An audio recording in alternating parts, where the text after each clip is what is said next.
How's that? Lovely. I don't know, but you know, I've got Ricky Nelson. Welcome to the Wisdom I thought it was dead. of the Elders, a Sonny Ochs production. Sonny could not be with us today as she's recovering from Lyme's disease, and she sends her blessings, and we are delighted to be back here a second time on this stage under this wonderful seminar. My name is Don Bird, and has been for quite some time. I'm flattered to be back here. I knew I was getting older when I didn't think it would happen this fast. It really snuck up on me. You know you're getting older when you're taking the elevator so you can sing along with most of your set list, which has to be printed in 20-point type.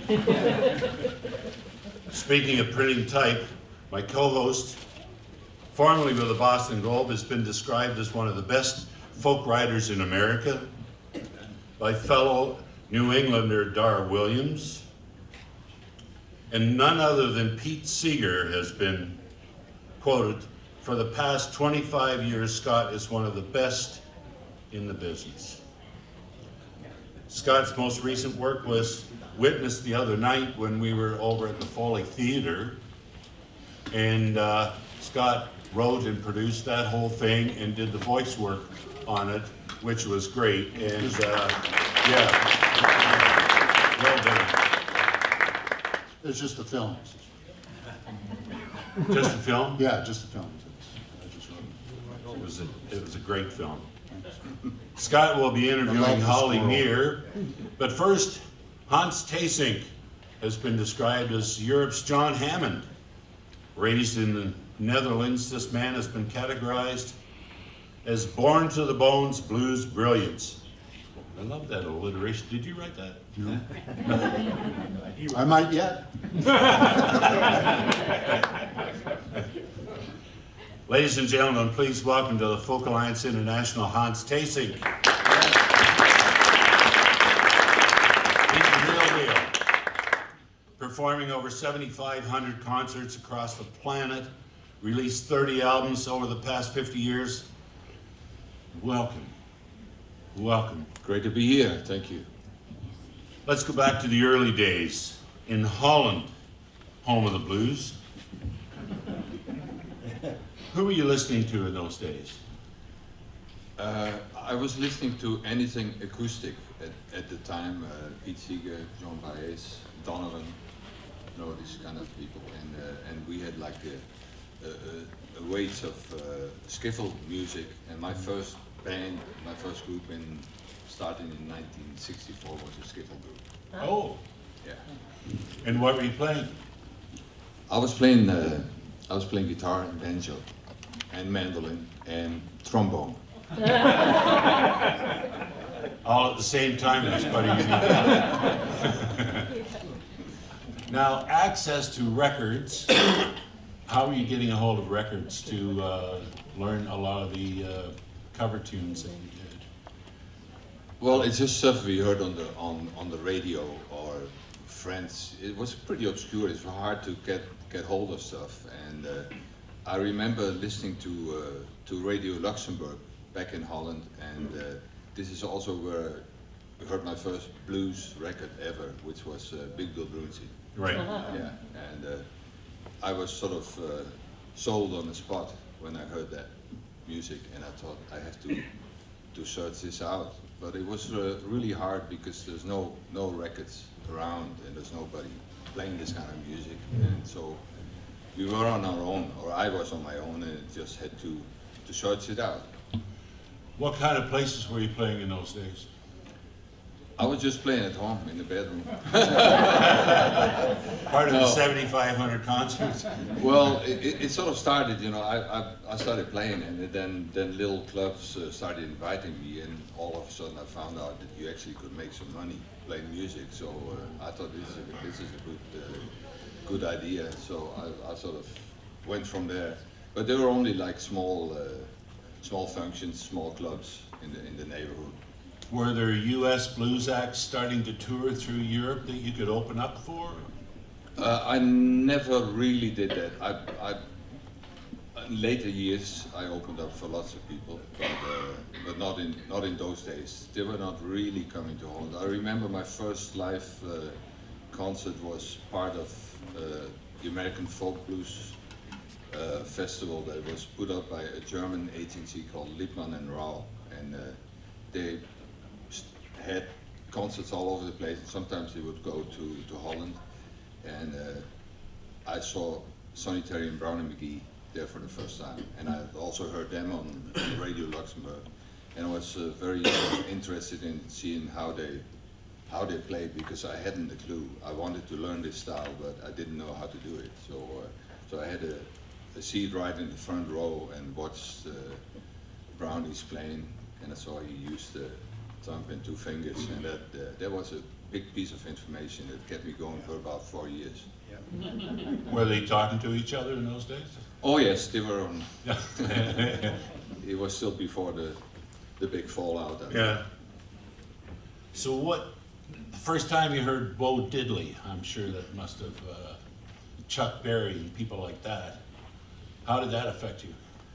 Oh, that was great, and I got to tour a lot with Bo in the 80s, like a few years later, and he was a great character. We toured all over Europe, and it was great being with him, and I went to see him quite a bit in the States too. We did a few gigs here too, and Bo Diddley was also a great source of information. Right.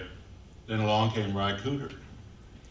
Well, that's a lot later. I met Terry Evans in '92 at the Winnipeg Folk Festival, and I really was floored by the voices of him and Bobby King.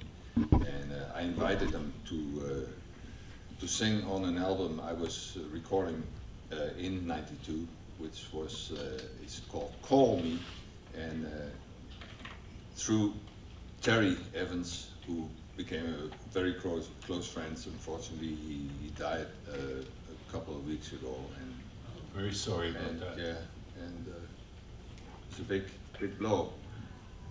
And through Terry, I got to know Ry Cooder, and he played on our last album that we did together. And is that your latest record, you and Terry together at the duo? Well, we did a live one after the Delta time where Ry plays, and we also had Terry's colleagues and Willie Green Jr. and Anna McCullough, wonderful soul blues voices, and Willie Green is like a real bass singer, so he goes way down low, and I'm sort of working in that region, and so I asked him, how low can you go, and he said, next to the wood. Next to the wood, we'll remember that. And I didn't know what he meant actually, but my piano player in my band said it's the lowest note on the piano. Next to the wood. Oh, that's great. It's a learning experience here as well for a lot of us. The uniqueness of bringing a tuba into the group, I always found quite something with your sound at one point. And was that your idea? How did that transpire? Well, I'm based out of Vienna, Austria. I've been there for about since '82. I got married with my wife in Vienna in '83, and they had a big jazz orchestra called the Vienna Art Orchestra, and in the band they had a tuba player from New York, a big tall guy, and he's like a hell of a tuba player. And I had a few gigs in New Orleans and heard a lot of horns. And on my way back to Vienna, I was picking up my guitar, and this guy was picking up his tuba, which is the size of a fridge. And they don't fold up. And I thought, well, there must be some meaning with this. So I talked to him and I said, let's try and play together and see what happens when we put strings and air and blowing sounds together. My goodness. So that's where it started, and we played together for about 16 years, and I'll have my 70th birthday party in April, and he will be on that party again, and we haven't played for the last 15 years or so. I'm sure he remembers all the chops. So that will be recorded as well? We'll probably record it, but I'm not sure whether we're going to put it out, but see what happens. If there were a guitar around, did you want to do a tune for us?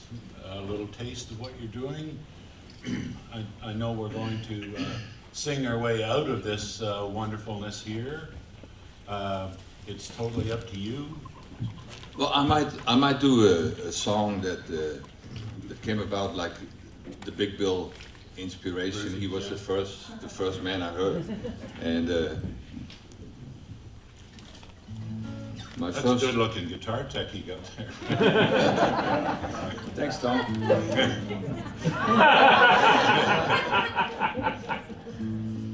Yeah, my first records in the States came out on a label out of Chicago, Flying Fish, in '88, I think. And the record was Bruce Kaplan. He knew about my fable for Big Bill Brunsey, and he took me to the Old Town School, Oh, yeah. School of Folk Music, and showed me Big Bill's guitar, and I laid my hands on it, and it sort of felt like his soul was still inside the instrument. And they let me play that guitar that night in that sort of legendary jazz club on the north side of Chicago, the Green Mill. Been around for quite a while. The barman told me that even Al Capone used to hang out in this place. Apparently he had the only seat in the house where you could watch both doors at the same time.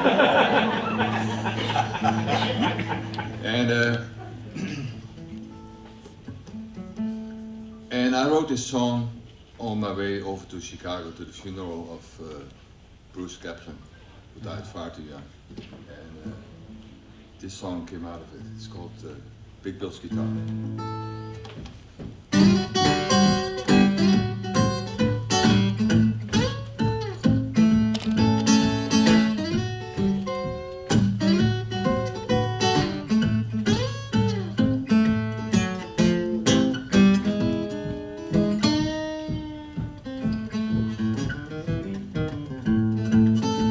First time I heard the blues, some 50 years ago. First time I heard Big Bill Brunsey on late night radio was a total revelation. I was spellbound. Just a white boy lost in the blues, he moved me with his sound. Echoes from another world, fingers dancing on the strings, one voice and one guitar, how that man could sing, just a dream. Black, brown and white, through sounds full of emotion, send shivers up and down my spine. Hooked on blues, Big Bill is to blame. Since that night his music moved me, my life ain't been the same.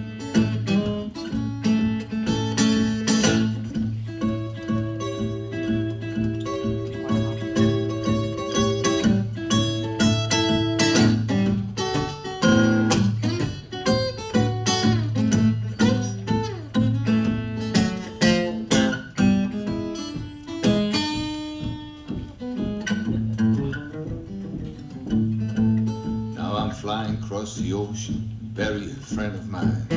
As the candle said the bitter truth, memories keep coming to my mind. Once spoke a bluesman that he knew, and he took me in his car. Showed me a triple 28 Martin flat top, used to be Big Bill's guitar. She's in Chicago's Old Town School of Folk Music in the closet behind the door.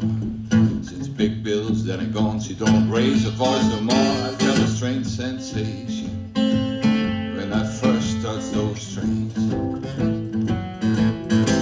Somehow I still could sense the hands that used to make this guitar ring. Hooked on blues, Big Bill's to blame. night his music moved me, my life ain't been the same.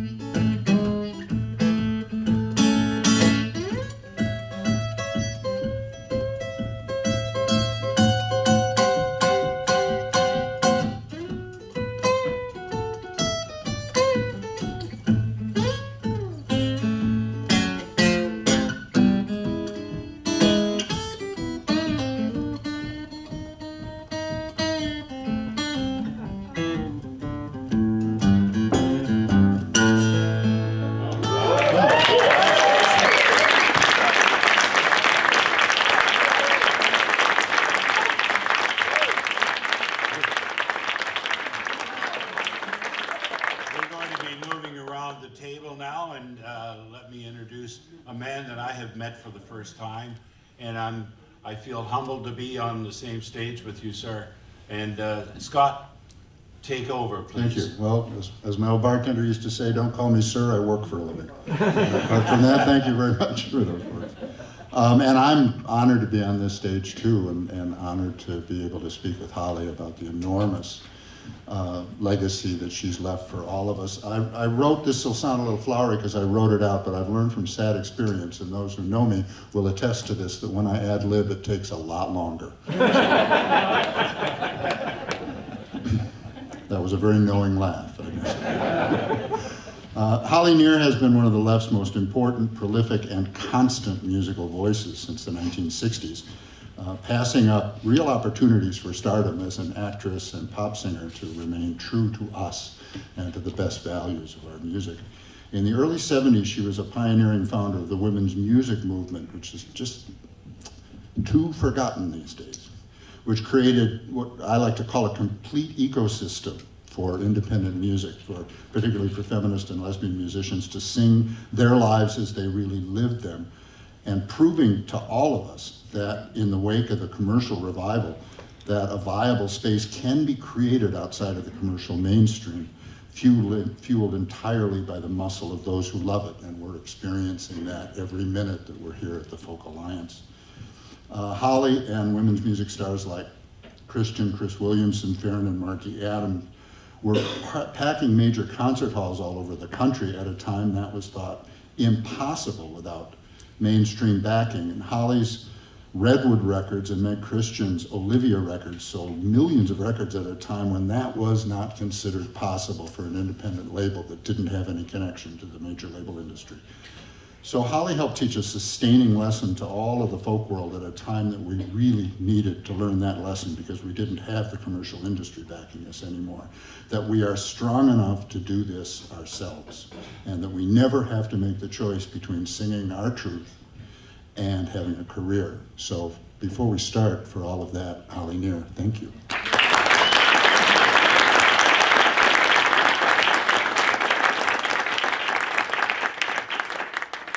So before we get into your creative process, which I really want to talk about, I'd like to get back to the origins of the women's music movement and what made you and the other women's musicians that I mentioned think that this could work, and what started moving you in this direction, because there wasn't a movement for you to say, oh, I know, I'll join the women's music movement and that's how I'll be able to do what I do. I guess the best way to ask it is, what could you possibly have been thinking? Well, that's the delightful part about being young, is you don't have to. You can just be brave and stupid. And those of you who are young in the room, just don't get too smart. Just jump right in there with whatever you got in your mind. I actually started my social change activism work working with soldiers. Mm-hmm. In the Pacific who were resisting war and racism from within the military. They were protesting the war against Indochina, and it was an extraordinary movement. At one point there was as many as 12,000 soldiers in stockades for doing this. So I went on a trip down into the South Pacific, and I got my feminism actually through the women in Hawaii, Okinawa, the Philippines, Japan, who were living under occupation, U.S. military. These were occupied countries by the U.S. military. And when I came back, that's when I opened sort of my mind up to U.S. feminism. And I ran into these, my parents had always had great records. We lived on a farm in Northern California, but they had catalogs, and they would order records, and it's how we learned about the world. We learned about France from Edith Piaf, or we learned about South Africa from Miriam Makeba, and we learned about what was going on across the block from country western singers and Paul Robeson about the labor movement, of course the Weavers.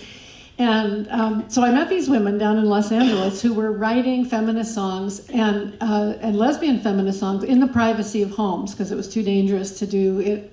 So it was about 1973. And I remember asking my parents, I was furious, why didn't you have these records in the house? I was accusing them sort of early homophobia. And the women who I was working with, which were Chris Williamson and Margie Adam and women like that, said, whoa, we haven't even recorded these songs yet. So there was no way your parents could have had these records. And I realized I'd walked into something that was completely new. You know, what an extraordinary opportunity to walk into something that is completely new. So I started a record company because when I tried to get my songs recorded, the industry people said, well, you have a good voice, but your lyrics, you'd have to change your lyrics. Or another would say, you don't have enough element of submission in your voice to be a pop singer. Or, it's my party and I'll cry if I want to. You have to at least admire the courage of someone to say that to Holly Near. I mean, even if I wanted to say it. And I realized if I wanted to do what I wanted to do, I would have to, twist myself into a noodle. And I think that's what the other women, I can't speak for them, but I think they just each ran up to various walls like that. Yeah. And I didn't know anything about starting a record company, and I made a record without ever having seen one made. So I just learned by doing it. And one of the things that was so important and such a model for the rest of us about what the women's music movement did is that wall after wall you kicked down. I mean, it wasn't just, okay, now we've got a record, and we'll see which radio station started. No, we better start our own radio shows because nobody else is going to play this stuff. And we better have our own concert producers and our own managers and our own lighting people and sound people. And they created, like I say, the whole ecosystem. And believe me, the rest of the folk music world was taking notes and seeing, yeah, we can do it ourselves, but the key is we have to do it all ourselves. And was there any more method to it than that? That just every time you got a wall, you said, well, we broke down the last one. It might not have even been as mental as that, but I hope we were as thoughtful as that. I think that we did realize at some point that if we didn't hire each other, no one was going to hire us. Mm-hmm. That we looked everywhere in the United States for a woman engineer. And we found one up in the Northwest, Joan Lowe, and she started recording our work. And then slowly more women engineers started, we trained each other, and Leslie Ann Jones showed up, who is now the major recording engineer and in charge of the music out at Skywalker. And we wanted a drummer, so we had to find somebody who was a drummer, and if they couldn't play well, then we had to hang in there until they could. We were back when you had 12, and we would all be working one track, mixing the songs together, because nobody knew how to do all 12 tracks at the same time. And you'd go on a concert, and you have to train. We wrote a book about how to produce a concert, and women around the country started learning how to produce concerts. Yeah. So it was just, once we decided to hire each other, that really changed the face of music for women. We had 123 distributors, I think, who volunteered to get in their little Toyota station wagons and drive the records around and walk into stores. And Goldenrod is one of the surviving distributors. Yeah. Susan over there from Goldenrod, still here, still working. And can you imagine a 23-year-old young woman walking into, like Tower Records, which doesn't exist anymore, but some of the major record stores, it was one record Olivia put out called Lesbian Concentrate, and in protest to Anita Bryant's Florida Orange Juice campaign. So they have these brave young women walking into these stores with a record like that saying, hi, we wondered if you would distribute our record. And it's hard to believe that back in 1973 things were so closeted still. It's not like now. I was the first out artist to be in People magazine, and somebody said, "Why are you doing this? Why are you coming out? You'll ruin your career." And I said, "Well, I actually already did that because I wrote a song called No More Genocide in my name, and that pretty much put me out of the business already, so what the hell." And what I didn't understand, Scott, which I'm sure you wrote about because you were so faithful in writing about our work, it was just amazing how many people were afraid of us. I didn't understand how homophobic the folk music and the progressive left was. And it wasn't until I came out with this music that I watched a huge part of my audience just fade away.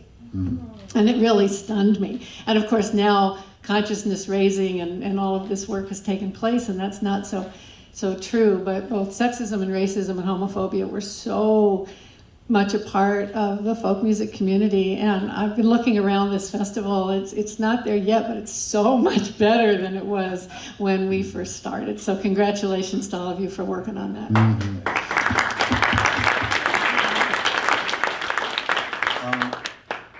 Now you also have always, through your career, balanced your political passions with maybe what would best be called a cabaret heart, with, singing. You once accused me of sounding like Ethel Merman, I remember. No, that's not me. That's not me. Barbara Cook, maybe. Oh, maybe. Ethel Merman, no. No, but now I'm completely lost. I'm sorry. That's all right. That's my Ethel Merman. But you've always made a point. Very entertaining on stage, never sermonizing a lot, singing mushy love songs, a lot of funny songs. I know this seems like a stupid question, but I really don't think it is. Why do you think that's important for a concert performer with the political passions that you have? To keep people in their seats, I guess. It's nobody wants to hear a song with 47 verses about fuel rods. It's just not interesting. So to me, my mantra before I go on stage or write a song or whatever is that I'm here to challenge, educate, inspire, heal, and most importantly, entertain. So if I can do all of that in a song, then I feel like I've succeeded. But there's nothing worse than having a really important idea be presented in a boring fashion, because you can't get people to be mobilized around something if it's boring. We're here on the planet for too short a time. Life's got to be exciting. And then I was trained as an actress. I mean, that's and I don't play the guitar. I think I was able to stand up front with my hands, and both Ronnie Gilbert, who I toured with, she was the female singer in the Weavers, big voice. And she really showed me that was possible. Odetta was also very dramatic. The idea that you could be theatrical and tell a story with a kind of Brechtian, Kurt Weill sensibility if one wanted to. And I taught a class once about the theatrics of performing in the folk world. And this young man said, "Well, I don't want to be theatrical. I want to be like Pete Seeger." And I said, "Well, what do you mean by that?" And he said, "Well, I just want people to feel like they're in my living room." And I said, "Feel like." That's the operative word there, because I've been in Pete's living room and it doesn't hold 3,000 people. He actually is one of the actors of great skill. I mean, I keep talking about him like he's still here. But even if you go to 2 concerts in a row, there would be the exact moment he would lift his banjo up, and it wasn't casual. I mean, he knew exactly what he was doing. He liked to describe a concert as every good concert should have a beginning, a muddle, and an end.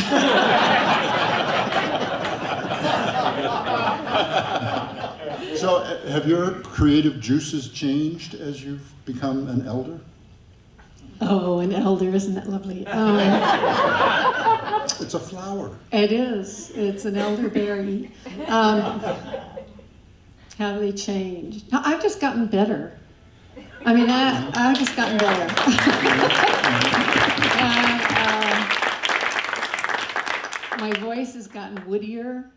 I sing everything a couple keys lower than I used to, but it's still there, and I still practice. You know, I think everybody should practice. But speaking about the word elder, if you don't mind me just departing for 1 second, I was trying to ask myself I've been an elder in training for some time. But where does that move over? And I realized it's when all those people I listened to growing up start to leave. And Phil Ochs, Sarah Gonzalez, Ella Fitzgerald, Amparo Ochoa, Nina Simone, Utah Phillips, June Jordan, Ronnie Gilbert, Lena Horne, Mary Travers, Odetta, Hazel Dickens, Faith Petrick, Gil Scott Heron, Pete Seeger, Lee Hayes, Fred Hellerman, Leonard Cohen, Maya Angelou, Mercedes Sosa, and the list goes on, and they're gone. And that's what makes me an elder, is because I'm next. And it's a very profound definition for me to realize in my family, my blood family, there's nobody left older than my older sister and I. And in the artistic community, that's how come we're here, you know, on this panel.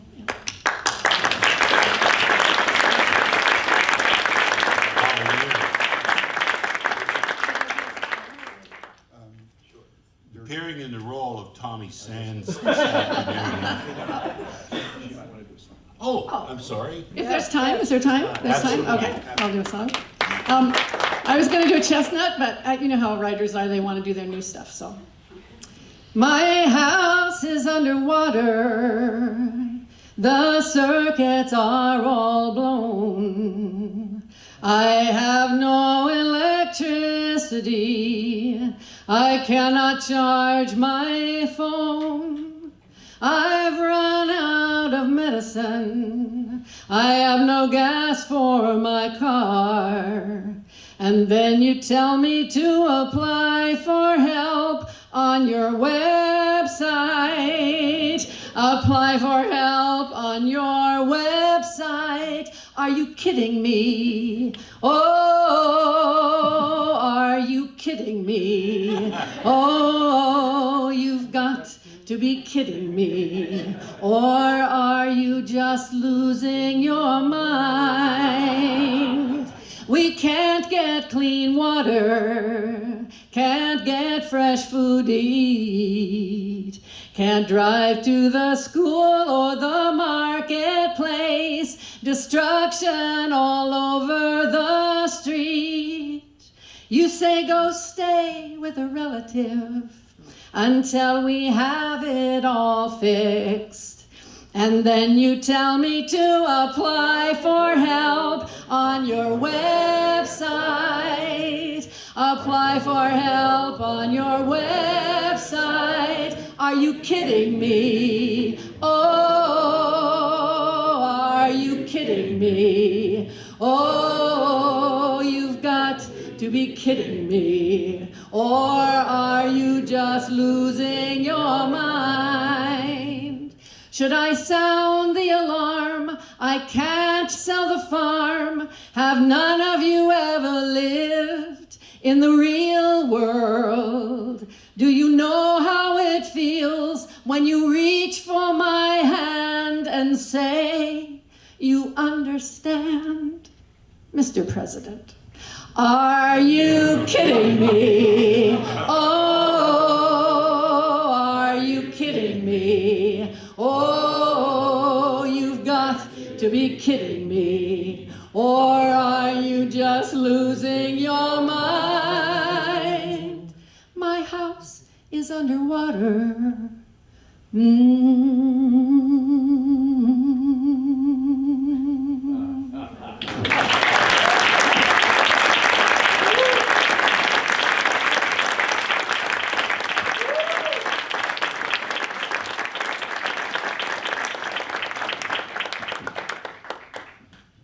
Holly Deer.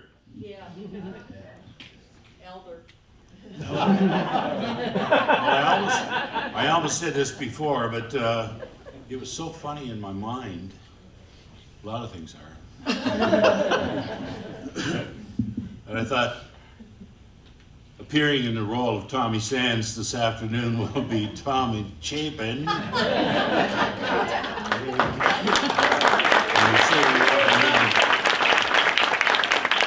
Multi-Grammy Award winner, singer, songwriter, actor, TV show host, and I would love to see that revived. Make-A-Wish in 71 and up to 76. I love that show. No chance of that coming back, or is it? It's in the hands of layers of lawyers. Oh, those guys. ABC, which was ABC News show, and that is now owned by Disney. And anybody who's ever seen the show knows there were multiple cuts of all kinds of crazy stuff. It'd be Charlie Chapin and then a picture of whatever it was, old movies, and they never got the rights for any of it. They just threw it out there. So now, I tried for years trying to get the best of Make-A-Wish to sell at my concerts, as people remember me for, and no way. So Sandy, Harry's wife Sandy, did get the songs back because Harry was the writer of the songs. Although I wrote a whole lot of them myself actually, because he got very busy. Tell the younger people here when you mean Harry. Oh yeah, my older brother was the late great singer-songwriter Harry Chapin, and we started. I don't know if you know this way, but since you're the background is that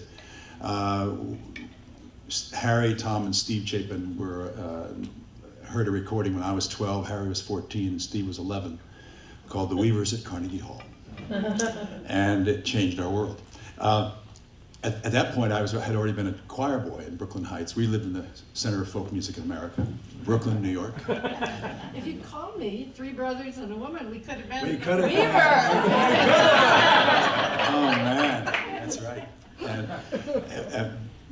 So that's where we started, the Weavers, and we listened to the recording all summer, and Harry said, we could do that. And he got a 5-string banjo, and he had 2 younger brothers who were choir boys, so he had made harmonies. He could never do harmony. Harry was not a harmony singer, so it was Melody Chapin and the 2 boys. Harry was indefatigable and brave as could be, and so we sort of followed him, and we had this band for about 10 years until we couldn't stand being with Harry full time anymore. So we kicked him out of the band, and that's another story. Sorry, Don. Do you remember? You're more than welcome. I'm still just letting that sink in. Did you ever record?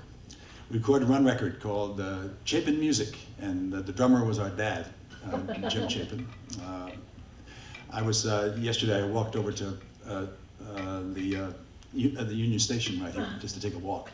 And I'm sitting in this beautiful station, the second biggest one that's still alive in America. And this young guy's coming through with drums. And I said, hey, did you ever use the Chapin book? My dad wrote a book in 1948 called Advanced Techniques for the Modern Drummer. First time anyone put down in a book how to play jazz drums. It's still the Bible. And the kid turns around and says, are you a drummer? I said, no, I'm Tom Chapin. That was my dad. He goes, oh, you look just like him. That's why I'm an elder now. It's all relative. Exactly. It seems to me the entire family was musical. What, your mom and dad, did they play? My dad did. Yeah. But my mom was just a music lover. Played a little bit piano, but opera and that kind of stuff. And but my dad's mom really wanted the Chapin boys, her grandsons, to learn the language of music. So I was 7 years old. I started taking clarinet for 5 years under duress. And Harry took trumpet, and Steve took piano. Older brother James took piano as well. And I was when the Weavers happened, we were already musicians. We could read music and we could sing, but this was suddenly a door opening, how you could sing and play together and do songs that meant something. The pop music in 1957, 58, 59 unless you've heard Little Richard or something that just came out of left blue, left side, was really just, what did you call it? That wonderful, yeah, about the, Submission? no, yeah, the Voices of Submission, was that, what was that called? Something, yeah. Yeah, it was a wonderful, anyway, but the idea was all love songs and pleading and this kind of stuff. And all of a sudden, here's the Weavers singing, whatever it was, this incredible range of material. Not only that, but singing great.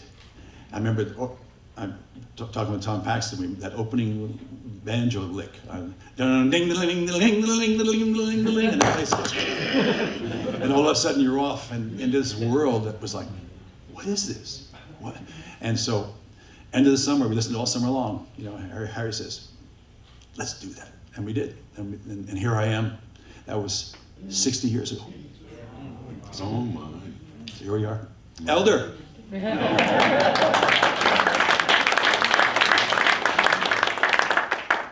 Suddenly occurred to me, an elder at my age, especially,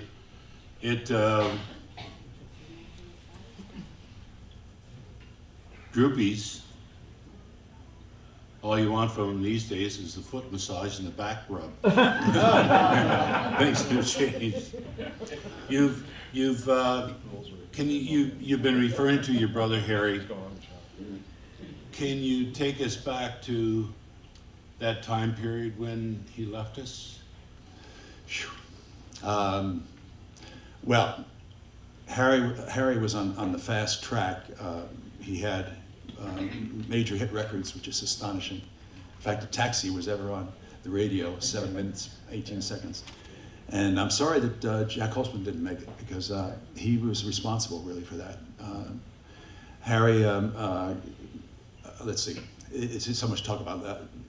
If I could just interject for people who don't know, Harry Chapin was having hit records as a singer-songwriter after the industry had pretty much decided singer-songwriters weren't going to make us money anymore. And it's remarkable that he sort of kept it going for a few years past what they thought was its sell-by date. And Jack Holtzman once said, Harry was the best salesman I ever saw, I ever met in any walk of life. Because he could walk into this room and sell you anything, especially one of his songs.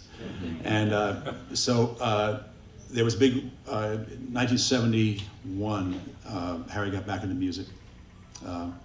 And he was writing songs for a band that I had called the Chapins. My brother Steve and myself and a couple other friends were playing in the village. We rented the Village Gate after Jacques Brel is alive and well and living in Paris.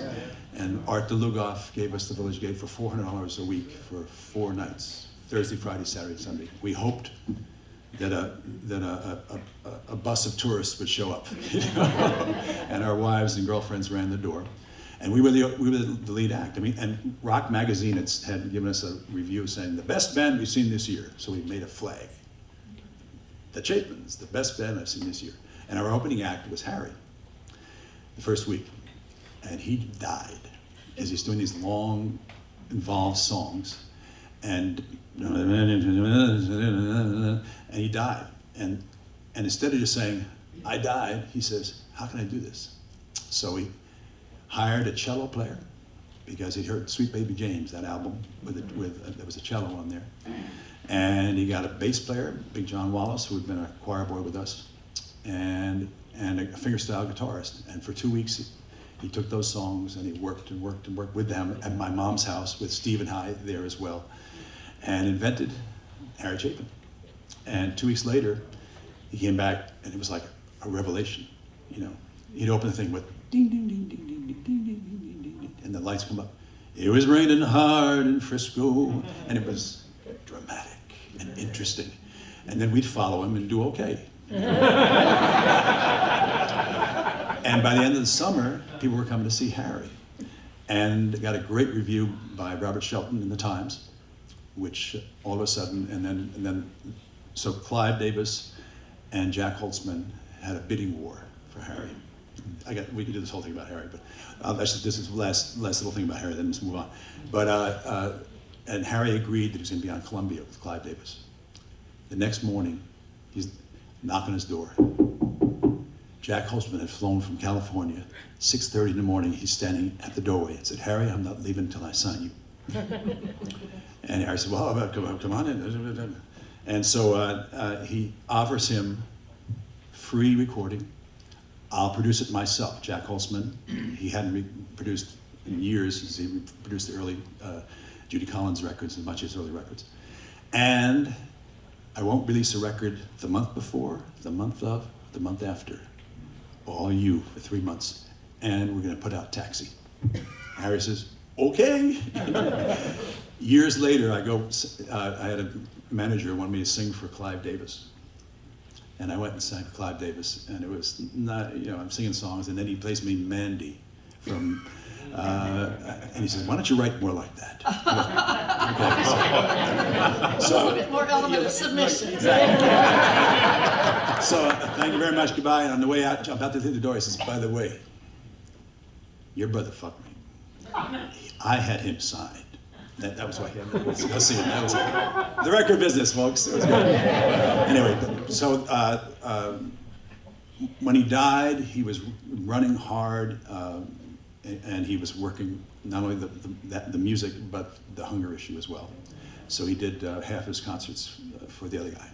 And he was a terrible driver. He got in an accident, got killed, and the world shook. And the question for me and all of us, for the hunger issue and the whole thing was, what do we do? This is, And my brother James said it best at the funeral. He says, we can't be Harry. We wouldn't want to be if we could. We can fill our own shoes a little fuller. And that's been the watchword. So, Wow. right?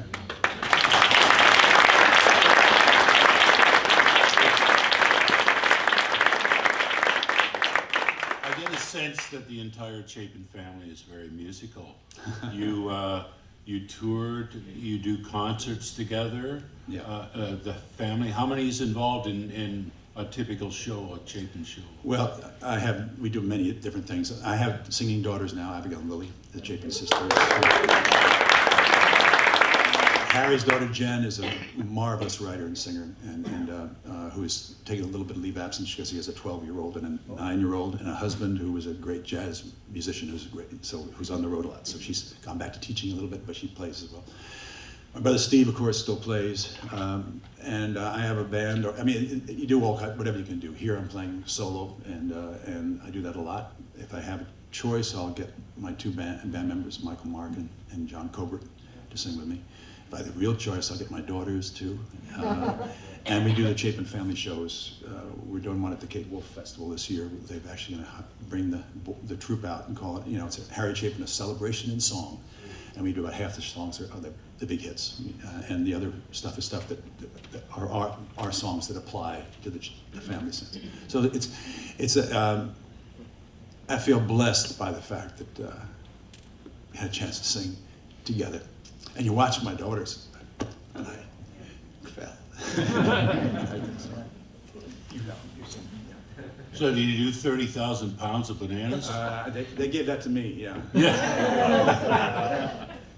It was just after dark when the truck started down. Leaving Scranton, Pennsylvania. Do you consider yourself a children's entertainer or an adult music entertainer? Yes, both. I don't consider myself a children's entertainer. I consider myself a family entertainer. And I made that very clear from the very beginning. The whole reason to do kids' records for me was my daughters were 8 and 6. They'd outgrown Raffi. They'd outgrown Birds, Bugs, and Little Fishes, the Pete Seeger, the stuff that was for 2 and 3-year-olds. Wonderful recordings that were there. No need for me to do that. But Abigail was sick. It was 8 and Lily was 6. And we're in the car. What do you play for your kids in the car? Play radio. It's all these pleading voices of young women or whatever, these love songs, or rebellion songs. They wanted to sing Bob Marley. They wanted to sing the Eagles. They could harmonize. They wanted to hear the Beatles. So I said, what is the time to do a record? Because between 4 and 10 is the last time that kids are going to listen with their parents to anything. Once they get into middle school, they're gone. Whatever it is that time. Like, now it's rap, early on it was rock and roll, whatever it was. Middle school, it's about what your friends are doing, not what your parents are doing.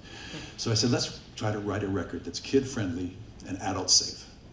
records that we can play over and over again ourselves. And so I got together with some great writers, John Forster and then Michael Mark and some other folks, and began a kind of a whole career I never expected, which was how to write great family songs and have concerts which are not the kids in the front in a mosh pit and the parents in the back smoking or talking. No, we're all together, sitting, and we're all singing together, and we're doing stuff together. We're a family, and we're a tree. And it's magical. If you have the right material, and I'm a folkie. I grew up, channeling Pete Seeger. I can get you singing, and I can get kids singing. And it's been marvelous. And you find out that it's the same. It's just the song is a song that a kid will understand. Whereas an adult song, the kid will go,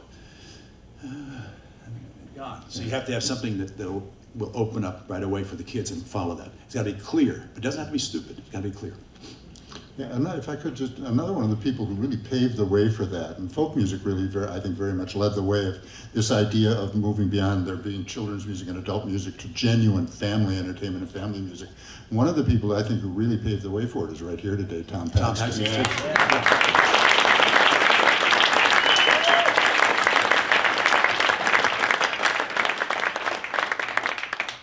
We were talking. I did the showcase last night, and we took our 2-year-old to the Bronx Zoo for the first time. Guess what we were singing? On to the zoo, zoo, zoo. How about you can come too. The songs are fabulous and then lived. And that is in the folk tradition, really, let's face it. Pete was doing it, Woody Guthrie was doing it. We were all grown up with that idea, and then when you become parents, you want to sing with your kids and to your kids. So it's not as if I invented anything. I just made it really clear that it was not going to presenters and that I was not going to have the kids sitting down. Oh, you come to a library, they'll all be in the front. No. Chairs all the way or everybody on the floor. I just made it very clear that I was not going to do that. And that was for my own protection and for everybody's involvement. Otherwise, it becomes a class thing with the kids and the adults and da-da-da. So. Yeah. Tom has graciously agreed to sing a song for us, but before we get to that, and we're all going to get to sing with him. Yeah. Yes.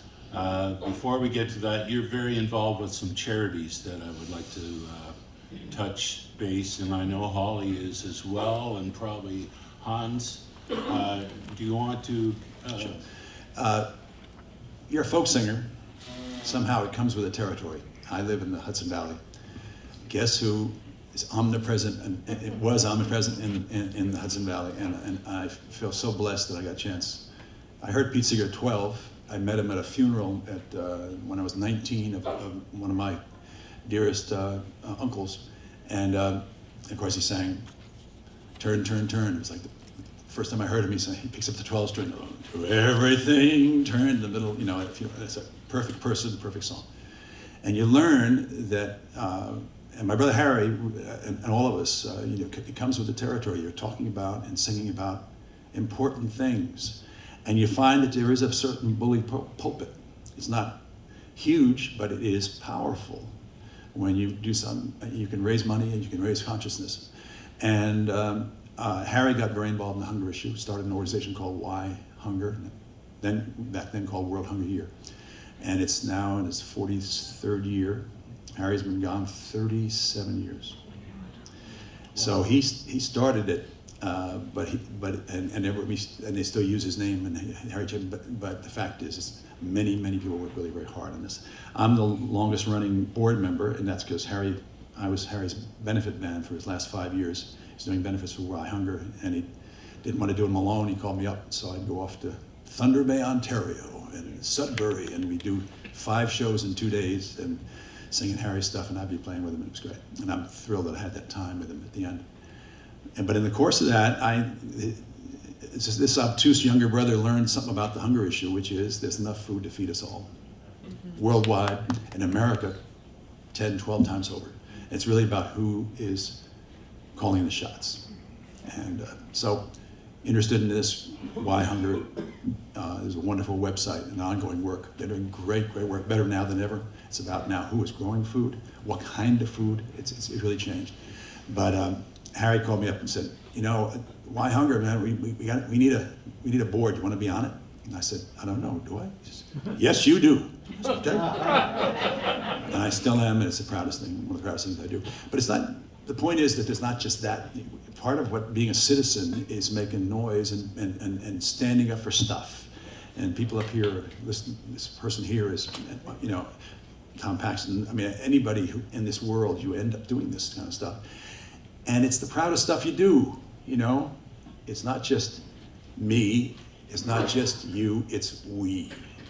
And that's exactly what has to happen now. We are citizens. We are citizens. And this country was founded on us making noise and doing the right thing. And so, well, I know, anybody want to say some other stuff, but I'm going to segue into this song, which my daughters wrote when they were running one of the stages at the big environmental march in New York City 2-3 summers ago. And one of their friends says, we want you to just run one of these stages. And they were singing, learning these, you know, the old songs to sing. And then they said, we should write one. But while I get that together, you want to say something? Yeah. Sure. I don't work for any particular organization, but the main focus, you heard me say earlier that women decided the only way we were going to change things was to hire each other and train each other. And I think now, because of the extraordinary ways in which racism runs our world and affects everyone, that we need to start thinking money is power. And if we all would hire diversity into our work, whether it's in the recording session or the players we work with, that money would start to get spread around. It empowers, it gives visibility, it allows people to have their own voice rather than white people speaking for them.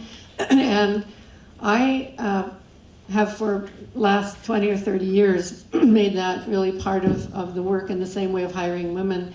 And I did a little folk show in New York a little while ago, and they were all white people, and I said to the organizer, why is this? And he said, well, we don't know anybody. And it just broke my heart. How can one live in this world and attribute so much of our musical greatness to African Americans and Latinos and people from India and South Asia and the Pacific and all this music that we have benefited from, and then turn around and say, well, I don't know anybody. And if that's your situation, I would just invite you to think very seriously about it. Because folk music doesn't have to just be with guitars. Folk is music that comes from people's front porches. It's music that comes off the back of the boats. It's music that comes from the prisons. It's music that comes from the streets, and folk music should represent that in a much more powerful way, not out of guilt, but because it's just so damn more exciting. It's so much more interesting, and it's so much more truthful. So that I just ask y'all to think about it. I would like to give everybody an opportunity to let us know what's coming up in the future. Do you have new records? Do you have new appearances? Do you have something that you're very excited about being involved in, Hans? Well, my big thing is the 70th birthday, where we have 4 big concerts in Vienna where I'm based, and I'm really excited to have the opening night with my band and the Blind Boys of Alabama. We have like a soul, gospel blues.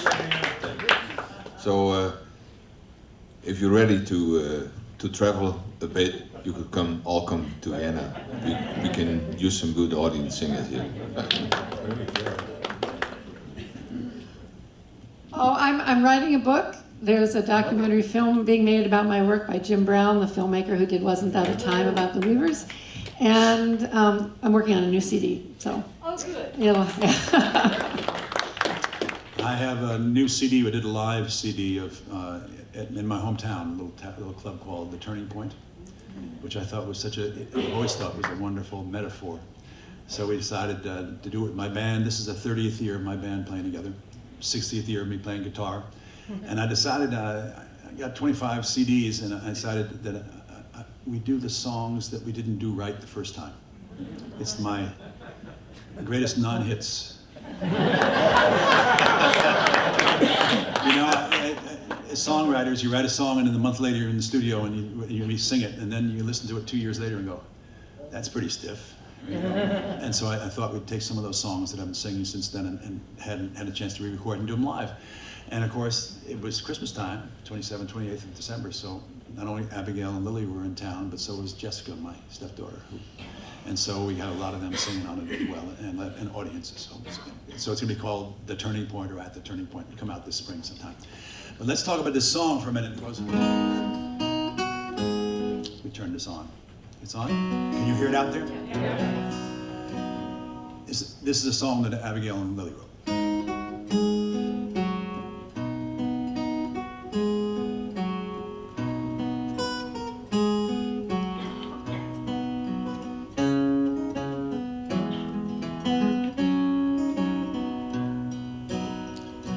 We will not stop singing, we will not stop singing, we will not stop singing, till the world can sing the song, till the world can sing along. We will not stop marching, we will not stop marching, we will not stop marching, till the world can hear the song, till the world can sing along. And here's the chorus. Till the world can sing, till the world can sing, till the world can sing along. Help us out now. Till the world can sing, till the world can sing, till the world can sing along. We will not stop praying. We will not stop praying. We will not stop praying. We will not stop praying till we all can get along, till the world can sing the song. We will not stop shouting. We will not stop shouting. We will not stop shouting. Shouting right from wrong, till the world can sing the song. Till the world can sing, till the world can sing, till the world can sing along. By yourself. Till the world can sing, till the world can sing, till the world can sing along. We will not stop chanting, we will not stop chanting, we will not stop chanting, chanting till the dawn, when the world can sing along. When the world can sing, till the world can sing, till the world can sing, till the world can sing. We will not stop singing. We will not stop singing. We will not stop singing. We will not stop singing till the world can sing the song. Till the world can sing along. Till the world can sing. Till the world can sing. Till the world can sing. Till the world can sing along. Just voices. Till the world can sing. Till the world can sing. Till the world can sing along.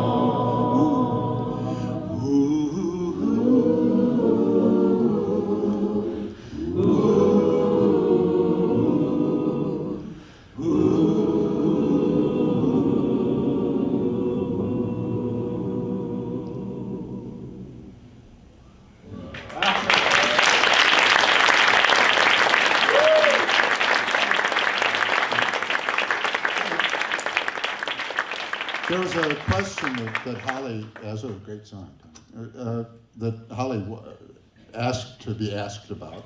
But I've been holding it up because I thought it would be good for the whole group to weigh in on this, and then maybe we can open it up to questions, but I know you have your own take on what you call, as you put it, leaving a trail for young people who don't necessarily know the history of this music, the people we would call the elders. I think we've all seen the moments where you don't even know who Pete Seeger was, or you don't even know who Paul Robeson was.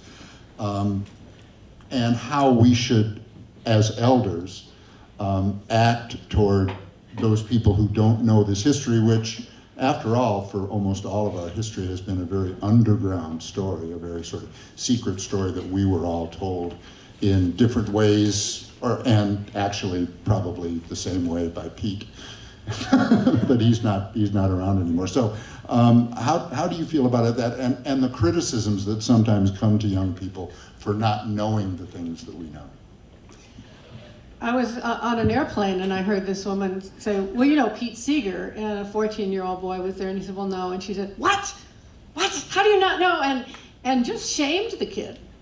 It wasn't the child's fault. It was whoever the child had been around for 14 years that hadn't introduced Pete Seeger to that child. And I've had people even do that with young women standing right in front of me saying, this is Holly Near, and there's like a non-look on the young woman's face. And she's like, what? You don't know, you know? And it's just like hurtful, shameful. And why do we shame people for not knowing something?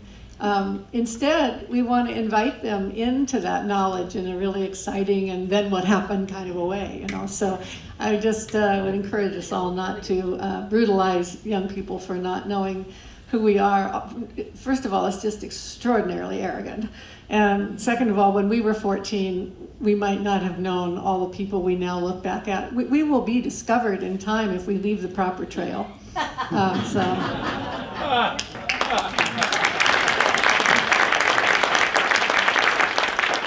you have any thoughts on that? You never know. Oh, it's Hans. Go. I believe there's lots of elders that don't know Pete Seeger either. So I think to educate and to get people involved is just singing these songs, playing the music, and getting the people together to hear this, tell the stories, and those that are ready to catch it will take it. Those are not. We can still keep trying, but I think that's the way it goes. You know, you just go for it, try it, and try and explain, try and sing, try to move, and see what happens.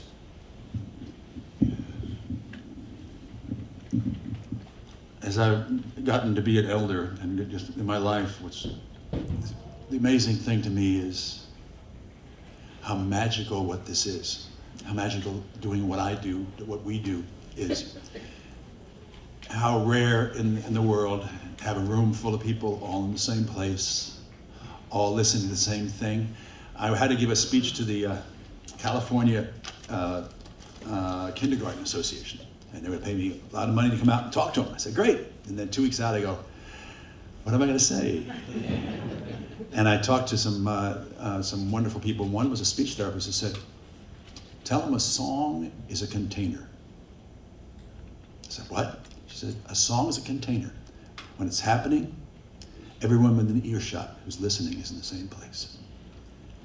And if you got a kindergarten class of 10, 15, 25, 29 little kids who are all in their own place, you want to put them in a little nest together, sing a song with them. And that's true here, you know. Although if you go up to the showcases at night, I was a little bit shocked, and it's my first time walking down that hall. And, oh my gosh, you know, there's this, and I totally applaud this place, but there's a sense of desperation up there that was shocking to me. I don't mean to knock it, but it was just interesting, and something that I've also noticed that my audience is a lot of times my age, you know, and that's why it's wonderful to do some of this kid stuff, do some of the schools and things, and it's very white as well. So. Part of this is to keep opening up and doing stuff. I do believe that, like the song says, that we just sang, what we do now is more important than ever, you know. Right after the election, I did the NERFA convention, and I sang this song, and one of the things I said was, you know, less than a quarter of Americans voted for this guy. So 3/4 of America is going, what happened? What are we doing? And the nice thing about doing what we do as performers and as singers and as folk musicians, do that. Don't stop singing, marching, talking, praying, working. That's what we do. Any questions?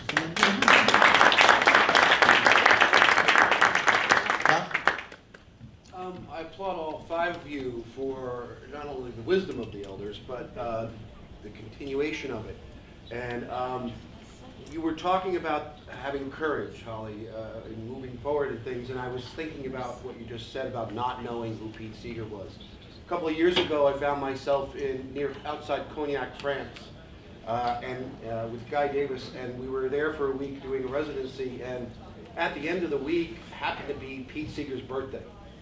And so we were able to organize a local town, a local mayor, who, first off, I don't speak French and he didn't speak English, but we were able to get it together to organize a thing in their town hall, and he had no idea who Pete Seeger was, but I just started humming, you know, Where Have All the Flowers Gone? And he said, oh, I know that song. And we had this hugely successful concert. It was sold out, 200 people there who had never heard of Pete Seeger, but we were blessed to have the students in the class sing, and a local group, Innisfree, and then Ronnie Carroll, who was Phil Collins' guitar player. He lived in the town, and so we had this wonderful tribute to Pete Seeger to raise money for a local kid who needed a special wheelchair. And my point about telling you this is that I think it's important for everyone to be able to just find that little hook, that little Where Have All the Flowers Gone? Instead of belittling someone like that, if you can just find a positive in it, you can make it into you know, something really good. And so I applaud for you guys for always finding that little positive. So bravo to you. Thanks, Tom. Any other questions? Come on, Chris, you got a question. Joe Jakes has a question. Yeah. My question is, what's the mission moving forward? What's the mission for those starting out? What's the mission for those of us 20 years into our career? What's the mission as you see it? You've spoken a couple bits of that, Holly. I really appreciate your comment about breaking down walls of racism within our own communities. I'd really like to hear from all of you about what you really see as the commission moving forward for our community in more specific terms. Thank you. And if you could keep it to about 20 seconds each. Just kidding. Who wants to start? We talked a little bit about this, but I think it's, in a personal sense, you're following your own, you know, your own writing and your own performing and all that stuff. I mean, that's what this is in some, but in a larger sense, it's that citizen idea. I think we're in an interesting moment now in terms of women's rights, and I'm on I happen to be serving on the committee of NARIS of the Grammy folks, and I don't know if you followed what Neilport now had some ridiculous thing after the thing, exactly, and they're putting together a task force about why there are not more women getting awards, and not more women in NARIS, in the Grammy stuff. And I watch this happening a lot of different places. The president has been the one thing that's happened, of course, is he's galvanized the whole side and all that. I also, my daughter Jessica, who used to be in the Chapin sisters, but has a daughter who's now 8. She has a blog every day called Chop Wood, Carry Water. Jessica Craven, check it out. And every day she sends me what the calls I'm supposed to make. But in a really positive way, you know.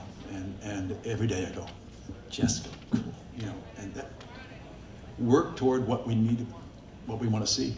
Be the change be the change. Be the change.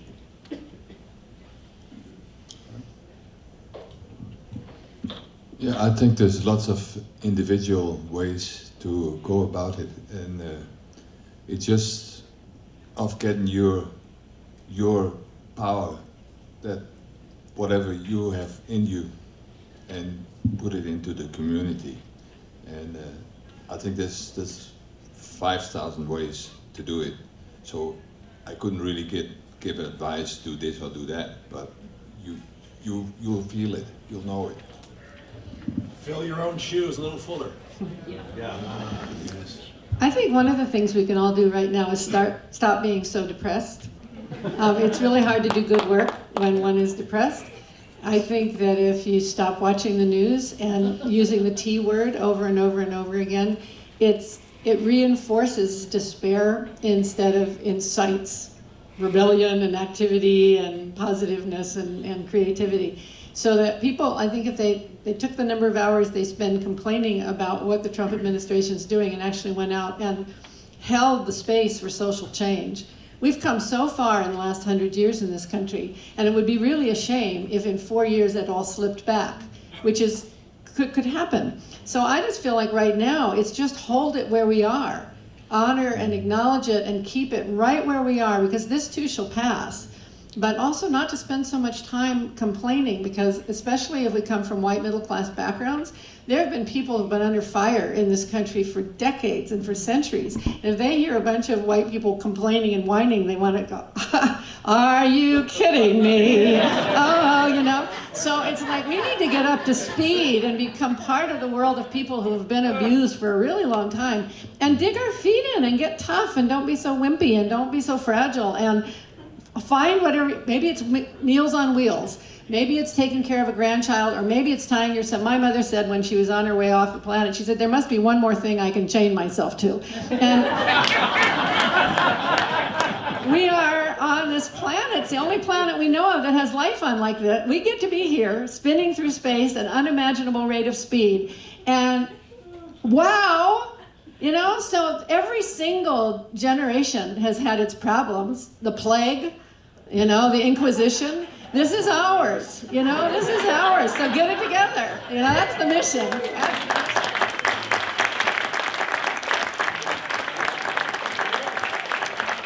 Holly Neer, Tom Chapin, Constantine.